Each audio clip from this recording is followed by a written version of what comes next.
Ah, aujourd'hui c'est un client un petit peu particulier, c'est le soldat inconnu. Alors paradoxalement on le connaît tous sans connaître sa véritable identité. Et comme je suis de nature un petit peu curieuse, j'ai voulu savoir qui était dans cette tombe et pourquoi lui plutôt qu'un autre. Alors dans un premier temps, il faut savoir que l'armée avait fait une présélection.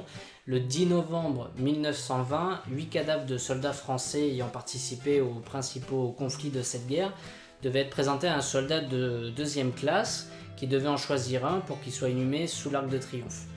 On avait choisi un soldat martiniquais pour cette mission, mais il a été hospitalisé quelques heures avant de faire son choix, il était atteint de la typhoïde. C'est donc un autre soldat de son régiment, Auguste Tin, 21 ans, qui va être choisi pour le remplacer. Auguste est le plus jeune engagé volontaire de son régiment et son père est mort pendant le conflit sans qu'on ne retrouve jamais son corps.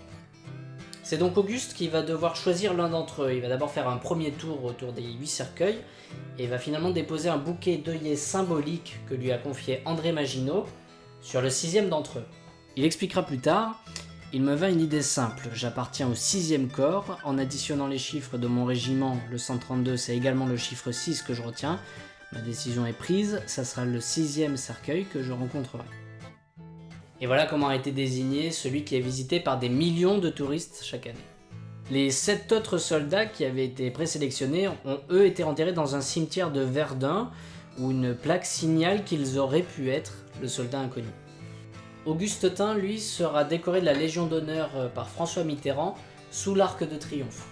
Et il mourra en 1982.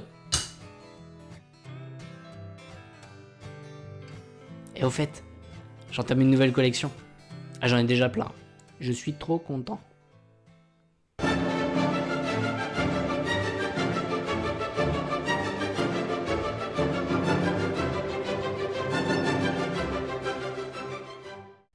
Bah, la prochaine fois, tu réfléchiras avant de mettre un pouce rouge.